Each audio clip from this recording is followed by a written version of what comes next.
জয় যিশু। প্রভুতে চলছি আর নিরাশ হয়ে যাচ্ছি, হতাশ হয়ে যাচ্ছি, অনেক সময় মন ভেঙে যাচ্ছে, আর ভালো লাগে না। আবার সে নিরাশ, উদাস আর হতাশ, কি করব বুঝে উঠতে পারছি না। কিন্তু প্রভুতে চলছি, অনেক বছর হয়ে যাচ্ছে যে প্রভুতে চলছি, আর চলতে চলতে হঠাৎ আবার মন ভেঙে যায়, নিরাশ, হতাশ। আবার বাইবেল পড়তে ভাল লাগে না, গান করতে ভাল লাগে না, মন্ডলী যেতে ভাল লাগে না, কি করব? তখন আবার ফের আমরা ভেবে উঠতে পারি না। এগুলো কেন হয়? এগুলো কেন হয় বা এগুলো কোথা থেকে আসে? কি কারণে এগুলো হয়? কি কারণে হয় বা কোথা থেকে এগুলো আসে? এগুলো আজ এই বিষয়ে আজকে আমরা একটু জানার চেষ্টা করব বাইবেল থেকে। বাইবেল থেকে আমরা একটু জানার চেষ্টা করব। আজ আমরা দেখব, বাইবেলের পথ থেকে দেখব। আর আজকে আমরা এর উত্তর আমরা পেয়ে যাব কি কেন প্রভুতে এতদিন ধরে চলছি আর তারপরও কেন মন ভেঙে যাচ্ছে, কেন আমি নিরাশ আর উদাস আর হতাশ হয়ে যাচ্ছি, আর ভাবনা ভাবনা চিন্তা করছি যে আমি এখন কি করব, আমি এখন কি করব। এরকম সিচুয়েশন, এরকম পরিস্থিতি কেন আমাদের জীবনে হয়, এটার সম্বন্ধে আজকে আমরা দেখব বাইবেল থেকে। প্রথমে আমার প্রিয়, বাইবেল আমরা যাব যে হিতোপদেশ আমরা 3:1 থেকে প্রথমে আমাদের করে পড়তে হবে। হিতোপদেশ 3:1, ওখানে লেখা আছে বাংলাতে, ছেলে আমার, তুমি আমার শিক্ষা ভুলে যেও না, সমস্ত অন্তর দিয়ে তুমি আমার আদেশ পালন করো, কারণ তাতে তুমি অনেক আয়ু পাবে আর তোমার অনেক মঙ্গল হবে। হালেলুয়া। বিশ্বস্ততা আর সততা যেন কখনো তোমাকে ছেড়ে না যায়, তোমার গলায় সেগুলো বেঁধে রাখো। হালেলুয়া। আমার প্রিয়, যখন আমরা প্রভুতে চলছি, তো যতবার আমরা মণ্ডলীতে যাই, আমরা যখন বাক্য পড়ি, সেই বাক্য হচ্ছে মানুষের জীবন অনেক ইম্পর্টেন্ট। একটা হচ্ছে আরাধনা, যে আমরা প্রভুকে আরাধনা করি। তারপর হচ্ছে যে বাক্য, বাক্য হচ্ছে সবকিছু। যেমন যখন হচ্ছে সুসমাচার, তা যদি আপনি 1:1 পড়বেন, সেখানে হচ্ছে आदि में वचन था, वचन परमेश्वर के साथ था আর ওই বচন পরমেশ্বর था। আদিতে বাক্য ছিল, বাক্য ঈশ্বরের সঙ্গে ছিল, আর বাক্যই ঈশ্বর ছিল। তাহলে এই বাক্যই হচ্ছে ঈশ্বর, এই বাক্যই হচ্ছে ঈশ্বর। হালেলুয়া।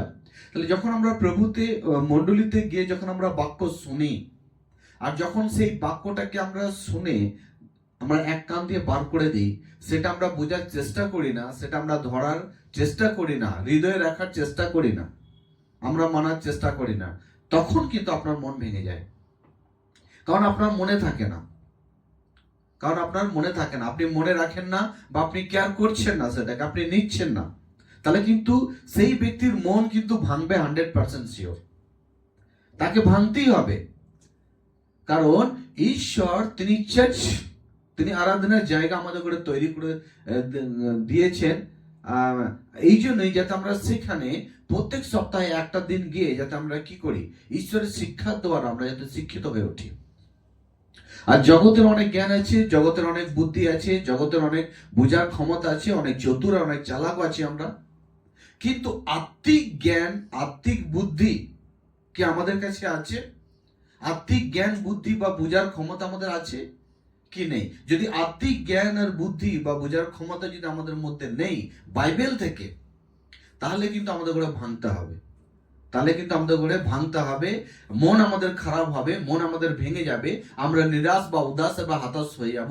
যে কোনো ছোট ছোট ঘটনা ঘটবে আমাদের জীবনের মধ্যে, তখনই কিন্তু আমরা অনেক চিন্তিত হয়ে যাব, কেন আমার জীবনে এইসব জিনিসগুলো ঘটছে, কেন ঘটছে এইসব জিনিস আমার জীবনের মধ্যে, কেন?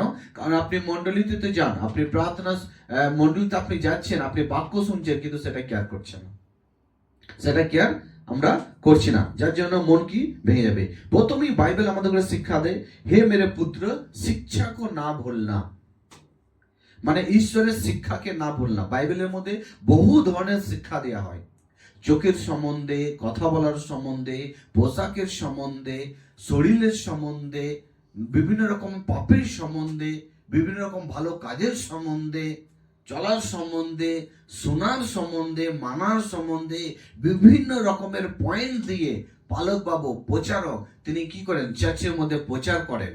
কারণ অনেক রকমের শিক্ষা আমাদের করে নিতে হবে। যেমন এই শরীরটা অনেকগুলো পার্টস দিয়ে তৈরি, প্রত্যেকটা অনেকগুলো পার্টস দিয়ে তৈরি, প্রত্যেকটা পার্টসের সম্বন্ধে আজ আমরা না জানলেও ডক্টররা কিন্তু জানেন। চোখের সম্বন্ধে জানেন, মুখের সম্বন্ধে জানেন, হাতের সম্বন্ধে জানেন, পায়ের সম্বন্ধে জানেন, শিরার সম্বন্ধে, সমস্ত সম্বন্ধে কিন্তু ডক্টররা জানেন। ঠিক সেভাবে আজ আমরা যে প্রভুতে চলছি আমার প্রিয়, আমরা আত্মিক জীবন ব্যতীত করার জন্য যে আমরা প্রভুর কাছে যাচ্ছি, আমরা চলছি, তাহলে আমাদের করে কিন্তু এই প্রত্যেকটা শিক্ষা কিন্তু আমাদের করে জানতে হবে, আমাদের করে জানতে হবে, আমাদের করে শিখতে হবে। হালেলুয়া। যদি আমরা প্রত্যেকটা শিক্ষাকে আমরা নিই আর আমরা জানি আর আমরা যদি চলতে থাকি, তাহলে কিন্তু আপনি ভাঙবেন না, আপনি ভাঙবেন না। কারণ বাক্য থাকা মানে ঈশ্বর আপনার সঙ্গে আছে। আমেন।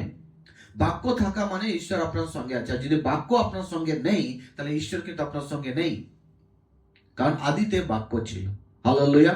তো বাইবেল বলছে তুমি আমার শিক্ষাকে ভুলে যেও না। যদি শিক্ষা আপনার কাছে থাকবে, তাহলে কিন্তু আপনার কাছে ভয় থাকবে না, আপনার কাছে সাহস থাকবে। কারণ শিক্ষা আছে মানে ঈশ্বর আছে, ঈশ্বরের বাক্য আছে মানে ঈশ্বর আছে আপনার কাছে। আর যখন দেখবেন আপনার কাছে ঈশ্বরের শিক্ষাই নেই আপনার কাছে, তাহলে কিন্তু আপনি ভেঙে যাবেন, নিরাশার হতাশ হয়ে যাবেন। আপনি চিন্তা করবেন আমি কি করব, আমি কোন দিকে যাব। Hallelujah, hallelujah. তো এই জন্যই ঈশ্বরের শিক্ষাকে আমাদের করে ভুললে হবে না, যেটা হিতোপদেশ 3:1 বলছে। আর বলছে আপনি হৃদয় মে মেরি আজ্ঞা কো রাখে रहना, তোমার হৃদয়ের মধ্যে আমার আদেশগুলোকে তুমি রাখবে। কোথায় মধ্যে? হৃদয়ের মধ্যে। ঈশ্বরের আদেশগুলোকে সবসময় আমাদের করে হৃদয়ের মধ্যে রাখতে হবে আমার প্রিয়, হৃদয়ের মধ্যে রাখতে হবে। তারপর বলছেন 3 কৃপা সচ্চাই তুঝসে আলাগ না হনে পায়। এখানে বাংলা বলছে বিশ্বস্ততা আর সততা যেন কখনো তোমাকে ছেড়ে না যায়। ঈশ্বরের উপরে আমাদের একটা বিশ্বাস রাখতে হবে, একটা ভালো মজবুত বিশ্বাস রাখতে হবে ঈশ্বরের উপরে। সে বিশ্বাস বিশ্বস্ততা রেখে আমাদের উপরে প্রভুতে চলতে হবে। হালেলুয়া। প্রভুর উপরে ভরসা করে আমাদের করে চলতে হবে। আরে বাক্যকে আমাদের করে মনে রাখতে হবে যে প্রভু বলেছেন। বাক্য মানে হচ্ছে ঈশ্বর কথা বলেন না, বাক্যের দ্বারা কথা বলেন। Hallelujah, hallelujah. তারপরে বলছেন কি বিশ্বস্ততার সততা মানে ইমানদার প্রভুতে। প্রভুতে যখন আমরা চলছি যেন ইমানদারের সঙ্গে যাতে আমরা চলি, ইমানদারের সঙ্গে যাতে আমরা প্রভুতে যাতে আমরা চলতে থাকি। তোমার গলায় সেগুলো বেঁধে রাখো, তোমার গলায় সেগুলো বেঁধে রাখো। কোথাও আমাদের গলার মধ্যে, অনেক সময় আমরা গলার মধ্যে কি পরে থাকি? সোনার চেন পরে থাকি, রূপোর চেন পরে থাকি, আর সবসময় চোখের নজরে থাকে সেটা। হালেলুয়া। এই জন্যই সেই মূল্যবান জিনিসটাকে আমরা গলার মধ্যে পরে থাকি, যেন কোনো জায়গায় ছিঁড়ে না পড়ে যায়, এটা সবসময় চোখের সামনে থাকে। হালেলুয়া। তো ঈশ্বর বলছেন হৃদয়ের মধ্যে রাখো বা তুমি গলার মধ্যে পড়ে থাকো, যাতে তোমার চোখের সামনে থাকে কি কোন সময় তোমাকে কোনটা করতে হবে, কিভাবে তোমাকে থাকতে হবে, দুঃখের সময় কিভাবে থাকতে হবে, আনন্দের সময় কি থাকতে হবে, যাতে সেই ঈশ্বরের বাক্যটাকে, সেই ঈশ্বরের শিক্ষাটা যখন গলার মধ্যে ঝুলতে থাকবে বা আপনি দেখতে থাকবেন, যখন আপনার মনে থাকবে, তখন কোনোদিনই কিন্তু আপনি ভাঙবেন না। হালেলুয়া। কারণ যতক্ষণ আমরা দেখতে পাই ততক্ষণ কিন্তু আমরা ভালো পথ দিয়ে আমরা হাঁটা যাওয়া করি। আর এক অন্ধ ব্যক্তি যে দেখতে পায় না, সে কি জানে যে কোন পথটা ভালো বা কোনটা খারাপ, কোন পথ দিয়ে গেলে আমার ভালো হবে, কোন পথ দিয়ে গেলে আমার উপকার হবে না, আমি বিপদে পড়বো? কারণ সে তো অন্ধকার, সে তো অন্ধ ব্যক্তি না। তো অন্ধ ব্যক্তির জীবনে বিপদ বেশি, অন্ধ ব্যক্তির জীবনে বিপদ বেশি। তাই এই জন্যই প্রভু বলছেন কি আমার শিক্ষাকে তুমি ভুলে যেও না। তা মন ভাঙার কারণ কি? মন ভাঙার কারণ হচ্ছে এখনো পর্যন্ত আপনি বাক্যর উপরে মনোযোগই দেননি, এখনো পর্যন্ত আপনি বাইবেলের শিক্ষাগুলো আপনি ধরে রাখতে পারছেন। আপনি মন্ডলী যাচ্ছেন ঠিকই, মন্ডলী যাচ্ছেন ঠিকই, কিন্তু সেই শিক্ষাগুলোকে আপনি সেই শিক্ষায় শিক্ষিত হতে চাইছেন না। হালেলুয়া। সেই বুদ্ধিমান হতে চাইছেন না, সেই বুঝার ক্ষমতাতে আপনি বুঝতে চাইছেন না আপনি, যার কারণে কি হচ্ছে আপনার মন ভেঙে যাচ্ছে, আপনি চিন্তিত হয়ে যাচ্ছেন। চিন্তিত হওয়ার আর মন ভাঙার এটাই কারণ, এটাই কারণ। Hallelujah, hallelujah. কারণ যার সঙ্গে ঈশ্বর থাকবে তারপর চিন্তিত কিসের? তো কেন এরকম মনে হয় যে আমার একলা কেন মনে হচ্ছে, একা একা ভাগ কেন মনে হচ্ছে? নিশ্চয়ই আপনি বাক্যকে পড়ছেন না, সম্মান করছেন না। যদি আমরা বাক্যকে যদি আমরা না পড়ি, যদি আমরা সম্মান না করি, আপনাকে চিন্তিত হতে হবে, আপনাকে মনে হবে যে আমি একা আছি, আমার সঙ্গে কেউ নেই। কিন্তু আপনি যদি বাক্যকে পড়ছেন, সম্মানের সঙ্গে আপনি নিচ্ছেন, আপনি দেখবেন, ভাববেন না আমি একা নয়, আমার সঙ্গে ঈশ্বর আছেন। হালেলুয়া। আমার সঙ্গে কি আছেন? ঈশ্বর আছেন। Praise the Lord. হালেলুয়া। তারপর ওখানে লেখা আছে তো আপনার সমাজকে সাহারা না লেনা, কোন সময় নিজের বুদ্ধিতে আমরা যেন না চলি, কোনো সময়ই যেন আমরা নিজের বুদ্ধিতে না চলি, নিজের বুদ্ধিকে যাতে আমরা ব্যবহার না করি। হালেলুয়া। যদি আমরা নিজের বুদ্ধিতে চলবো আর নিজের বুদ্ধিতে আমরা চলতেই থাকবো, তাহলে আমাদের করে বোকা হতে হবে। কারণ স্বর্গীয় বুদ্ধি আলাদা, জগতের বুদ্ধি কিন্তু আলাদা। যদি আমরা স্বর্গীয় বুদ্ধি নিই আর স্বর্গীয় বুদ্ধির অনুসারে যদি আমরা চলি, তাহলে আমরা কিন্তু বোকা হব না, আমরা পড়ে গেলেও কিন্তু উঠে যাবো। হালেলুয়া। কারণ স্বর্গীয় বুদ্ধির মধ্যে ক্ষমতা আছে, স্বর্গীয় বুঝার মধ্যেও একটা ক্ষমতা আছে। হালেলুয়া। তো বাইবেল বলছে তুমি আপনি সমাজকার সাহারা না লেনা। কোন সময় যেন আমরা নিজের বুদ্ধিতে যেন আমরা নিজেকে পরিচালনা না করি। তারপরে 6 লেখা আছে উসি কো স্মরণ করকে সব কাম করনা, তাকে মনে রেখে সমস্ত কাজ যেন আমরা করি। তা কাকে মনে রেখে? ঈশ্বরকে মনে রেখে, প্রভুকে মনে রেখে আমরা যেন সব কাজ যেন আমরা করতে করি। তা বলতে গেলে সিধা মার্গে নিকালেগা। যখন আমরা ঈশ্বরকে মনে রেখে সব কাজ করব, যে কোনো কাজ আমাদের যে কোনো কাজের সঙ্গে আমাদের লাইফ জড়িয়ে আছে, সেই সমস্ত কাজগুলো যখন আমরা প্রভুর কাছে রেখে, প্রভুর কাছে অনুমতি নিয়ে যখন আমরা করব, তো বাইবেল বলছে তখন ঈশ্বর আপনার জীবনে আপনাকে তিনি সোজা পথ দেখাবেন। হালেলুয়া। কি পথ দেখাবেন? সোজা পথ দেখাবেন আমাদের ঘরে। Praise the Lord. সমস্ত কাজকর্ম নিজেকে ঈশ্বরের কাছে সমর্পণ করা, নিজেকে ঈশ্বরের কাছে সমর্পণ করা, নিজেকে ঈশ্বরের কাছে দিয়ে দেয়া। কি প্রভু আর আমি নয়, আমার মধ্যে তুমি আছো প্রভু, তুমি আমায় পরিচালনা করো, তুমি আমায় নিয়ে চলো প্রভু গো, আমি তোমাকে চিনি প্রভু, তুমি আমাকে নিয়ে এসছো প্রভু গো, তুমি আমাকে এগিয়ে নিয়ে চলো প্রভু। অবশ্যই দেখবেন কি সেই প্রভু আপনাকে এগিয়ে নিয়ে যাবেন, উনি আপনার জন্য সোজা পথ বার করবেন। এই জন্য প্রভু বলছেন তুমি সোজা পথে এসো। Hallelujah, hallelujah. বাক্যকে অনেক সম্মান করতে হবে আমার প্রিয়। যখন প্রচার হয় সে প্রচারকে আপনাকে মনোযোগ দিয়ে শুনতে হবে। যে সামনে যে প্রচারক বাবু, যে পাস্টার, উনি যে প্রচার করছেন, ঈশ্বরের দাস একজন প্রচার করছেন, কোন বিষয়ের উপরে তিনি প্রচার করছেন, কি বলতে চাইছেন, সেটা আপনাকে নিতে হবে। Hallelujah, hallelujah, hallelujah. তারপরে লেখা আছে এখানে আমার প্রিয়, अपनी दृष्टि में बुद्धिमान ना होना। 7 মধ্যে লেখা আছে अपनी दृष्टि में बुद्धिमान ना होना। নিজের দৃষ্টিতে বুদ্ধিমান হলে হবে না, ঈশ্বরের শিক্ষায় বুদ্ধিমান হতে হবে। হালেলুয়া। এই যে বাইবেল এক জায়গায় লেখা আছে अगर मैं अहंकार करता हूं तो मैं इसलिए करता हूं कि वो खुदा मुझे जानता है, पहचानता है। যদি আমি অহংকার করি বা গর্ব করব, তাহলে এটা নিয়ে গর্ব করব যে প্রভু আমায় জানেন, আমায় চেনেন। Hallelujah, hallelujah. তো ঈশ্বরের জ্ঞানেতে বুদ্ধিমান হতে হবে, নিজের দৃষ্টিতে বুদ্ধিমান হলে হবে না। যদি আমরা নিজের দৃষ্টিতে বুদ্ধিমান হয়ে চলছি, ঈশ্বরকে পাত্তা দিচ্ছি না, বাক্যের সঙ্গে কোনো সম্পর্ক নেই, আমি নিজেই চলছি, তাহলে নিরাশ, হতাশ হতে হবে, আপনার মন ভেঙে যাবে আপনার মন। আপনি কিছুদিন চলার পর আপনি আর বুঝতেই পারবেন না যে আমি কি করে চলবো। হ্যাঁ, কারণ যতক্ষণ আমরা আলো দেখতে পাচ্ছি ততক্ষণ কিন্তু আমরা ভালোভাবে চলতে পারি, ছুটতে পারি। কিন্তু যখন আলো চলে যায় তখন কিন্তু আর আপনি জোরে ছুটতে পারবেন না, ছুটে যেতে পারবেন না, চলতে পারবেন না, কারণ অন্ধকার, আপনি দেখতে পাবেন না পথ। তো যতক্ষণ শিক্ষা আছে আপনার কাছে ততক্ষণ প্রভু আছে, যতক্ষণ বাক্য আপনার জীবনে আছে ততক্ষণ কিন্তু প্রভু আপনার জীবনে আছে। হালেলুয়া। যতক্ষণ বাক্য আপনার জীবনে আছে আপনি চলতেই থাকবেন, আপনি নিরাশ, উদাস আর হতাশ হবেন না। হালেলুয়া।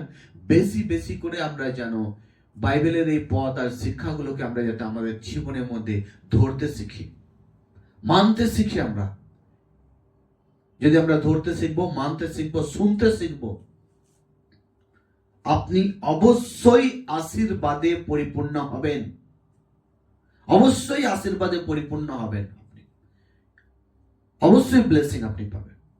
যদি নিজের দৃষ্টিতে বুদ্ধিমান না হন, যদি না হই আমরা, তাহলে অবশ্যই আমরা পাবো।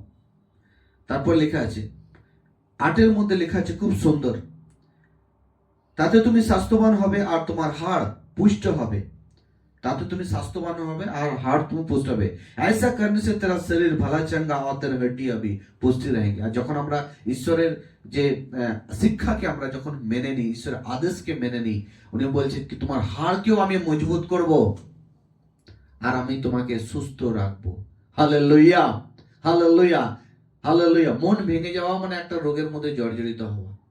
নিরাশ মানেও মানে একটা নিরাশ হতাশ হয়ে যাওয়া মানে কোনো কিছু ভালো লাগে না, কিন্তু প্রভু হতে দেবেন না। উনি বলছেন আমি তোমাকে সুস্থ রাখবো। শুধু প্রভুতে আমরা যখন চলি, প্রভু শুধু আমাদের শরীরের মধ্যেই তিনি আমাদের চমৎকার করেন না, আমাদের মাথা, আমাদের মেন্টালিটিকেও তিনি চমৎকার করেন। হালেলুয়া। তিনি জগতের জ্ঞান আর বুদ্ধিকে তিনি সরিয়ে ঈশ্বর তিনি তার জ্ঞান বুদ্ধিকে আমাদের মাথার মধ্যে ভরতে চান। হালেলুয়া। আমরা যখন মণ্ডলীতে যাই বা যাব আমার প্রিয়, তখন যেন আমরা নিজেকে শূন্য করে নিয়ে যাই। হালেলুয়া। নিজেকে যেন আমরা জিরো করে নিয়ে যাই।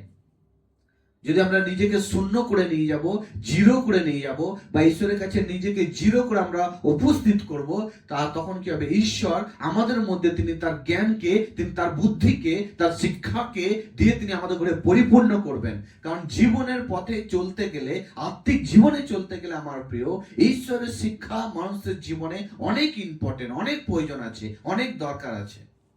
নাহলে আত্মিক জীবনে আমরা কোনোভাবেই কিন্তু এগিয়ে যেতে আমরা পারবো না, এগিয়ে যেতে আমরা পারবো না। Hallelujah, hallelujah. তাহলে আমরা ভালোও থাকবো, সুস্থও থাকবো, আর হাড়ও তিনি মজবুত রাখবেন। কে? প্রভু যীশু খ্রিস্ট। Praise the Lord. হালেলুয়া। তারপর আমরা পড়বো আমরা কিছু বাক্য, তারপরে লেখা আছে আমার প্রিয়, যেমন हितोपदेशेर 4:23 लिखा है, सबसे हितोपदेश 4:23 लिखा है, सबसे अधिक तो अपने मन की रक्षा कर। 4:23 हितोपदेश 4:23 लिखा है এখানে, সব কিছু চেয়ে তোমার অন্তরকে বেশি করে পাহারা দিয়ে রাখো, কারণ অন্তর থেকে তোমার জীবনের সব কিছু বের হয়ে আসে। মনকে যদি আমরা ভালোভাবে ব্যবহার করি, তাহলে একদিন কিন্তু আমরা অনন্ত জীবনে প্রবেশ করছি। আর মনকে যদি আমরা ভুলভাবে পরিচালনা করি, যদি আমরা ভুলভাবে পরিচালনা করি, তাহলে দেখবেন একদিন আপনি নরকে গিয়ে পৌঁছে গেছেন। তো এই জন্যই আজকের যে শিক্ষা, আজকে আমরা যে শুনলাম, যে কেন আমি প্রভুতে চলার পরও আমি নিরাশ, উদাস বা হতাশে হয়ে থাকি। শিক্ষার দুর্বলতা, শিক্ষার দুর্বলতা জন্য আপনাকে নিরাশ, উদাস আর হতাশ হতে হয়।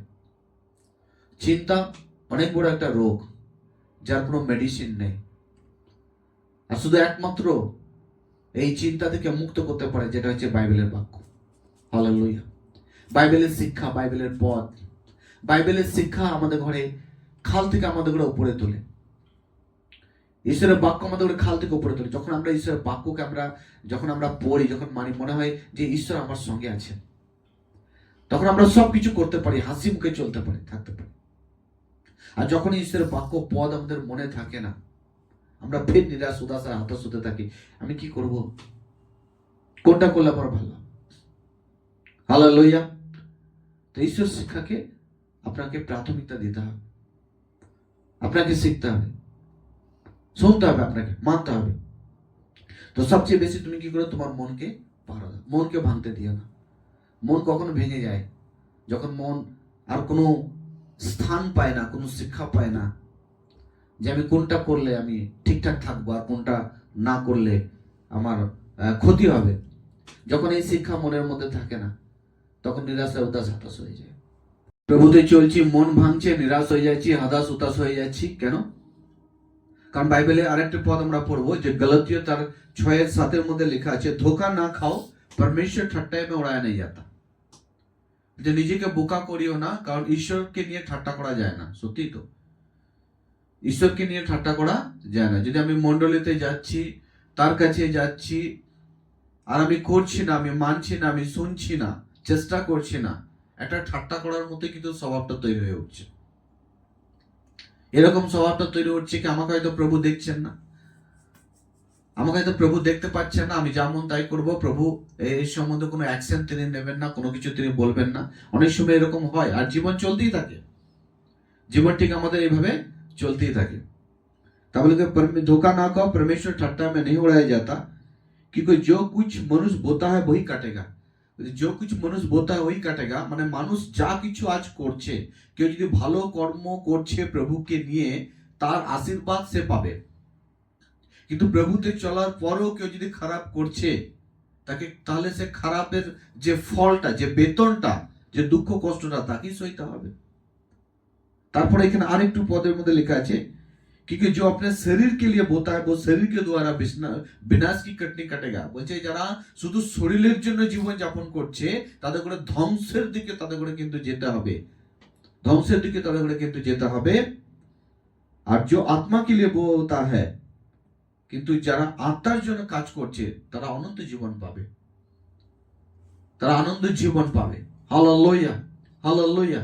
তাহলে শিক্ষা কি আমাদের ঘরে, সেই শিক্ষায় আমাদের করে শিক্ষিত হতে হবে, ঈশ্বরের শিক্ষায় আমাদের করে শিক্ষিত হতে হবে, সেটাকে আমাদের করে মূল্যবান মনে করতে হবে, সেটাকে আমাদের ইউই যে আমি শুনলাম আর এক কান দিয়ে বার করলাম এরকম মনে করলে কিন্তু হবে না। হালেলুয়া। তারপর আর একটা পদ আছে জিরোমিয়া তার 17, এখানে 17:5, আর তারপরে আমি এটা পড়ে দেবো 17:7। দেখুন আমি দুটো পদ আমি পড়ছি। 17:5 प्रथम लिखा है, यहोवा यूं कहता है, श्रापित है वो पुरुष जो मनुष्य पर भरोसा रखता है। অভিষিক্ত সেই পুরুষ যে মানুষের উপর ভরসা করে, মানুষের শুধু জ্ঞান নাই, জগতের শুধু জ্ঞান নাই, জগতের বোঝার ক্ষমতা নাই, সে অলরেডি সে কিন্তু অভিষিক্ত, মানে ঈশ্বরের সমস্ত রকমের আশীর্বাদ থেকে সে কিন্তু দূরে আছে। যদি কোনো ব্যক্তি ঈশ্বরের জ্ঞান আর বোঝার ক্ষমতাকে ছেড়ে দিয়ে সে মানুষের জ্ঞান বুদ্ধি নিয়ে, নিজের জ্ঞান বুদ্ধি নিয়ে যদি ঈশ্বরের কাছে সেই বিষয়টাকে, সেই প্রেজেন্টেশনটাকে সে যদি রাখছে, তাহলে সে একটা কিন্তু শুকনো গাছের মতো, সে অভিষিক্ত। जिसका मन यहोवा से भटक जाता है, আর जिसका मन यहोवा से भटक, খুব সুন্দর জিরোমিয়া 17:5 খুব সুন্দর লেখা আছে, यहोवा से भटक जाता है, মানে যে মন ঈশ্বরের উপরে ছিল, যে মন ঈশ্বরের উপরে ছিল, যে মন দিয়ে ঈশ্বরের আরাধনা করতাম, যে মনের মধ্যে ভয় থাকতো না, সাহস থাকতো, যে মনের মধ্যে আনন্দ থাকতো, দুঃখ থাকতো না, পরে কিন্তু সেই মনে কি হচ্ছে, নিরাশ আর উদাস আর হতাশ নিয়ে আসছে। আমরা জানি মন ভেঙে গেলে আর কোনো কিছু ভালো লাগে না, তাই মনটাকে ভালোভাবে কিন্তু আমাদের করে ব্যবহার করতে হবে। হালেলুয়া। এই ভালো শিক্ষার দিকে মনটাকে কিন্তু লাগাতে হবে। তারপরে সাথে লেখা আছে, धन्य है वो पुरुष जो यहोवा पर भरोसा रखता है, जिसने परमेश्वर को अपना आधार माना। আবার বলছে ধন্য है वो पुरुष, মানে আশীর্বাদে একজন পরিপূর্ণ এক ব্যক্তি, এক বিশ্বাসী, যিনি ঈশ্বরকেই সবকিছু নিজের লাইফে মনে করেন, ঈশ্বরকেই নিজের জীবনে সবকিছু মনে করেন, এমন কোন ব্যক্তি যে সমস্ত রকমের আশীর্বাদে পরিপূর্ণ হয়ে থাকবে। হালেলুয়া। যে শুধু ভাবে যে ঈশ্বরই আমার জীবনে সবকিছু, ঈশ্বরই আমার জীবনে সবকিছু। যদি আমরা এই ধরনের চিন্তা রেখে আমরা যাই, তাহলে আমরা নিরাশও হব না, উদাসও হব না, হতাশও কিন্তু আমরা হব না। Hallelujah, hallelujah. তো এইসব আজ যে আমরা শিক্ষা আজ আমরা নিলাম, আমরা শুনলাম, যে ঈশ্বরের শিক্ষাকে নিয়ে মজাক করলে হবে না, ঠাট্টা করলে হবে না, যেটা আমরা গালাতিয়া থেকেও পড়লাম, জেরোমিয়া থেকে পড়লাম, আরো অনেক পদ পড়লাম আমরা। যেটা ঈশ্বরের সেটা ঈশ্বরকে দিতে হবে। যদি আমরা ঈশ্বরকে পেতে চাই তো সেখানে নিজেকে তো ব্যবহার হতেই হবে, নিজেকে ব্যবহার হতেই হবে। যদি আমি নিজেকে ঈশ্বরের কাছে আমি ব্যবহার করছি না, আমি ব্যবহার হচ্ছি না, তাহলে নিরাশার উদাস হতাশা থাকতো। হালেলুয়া।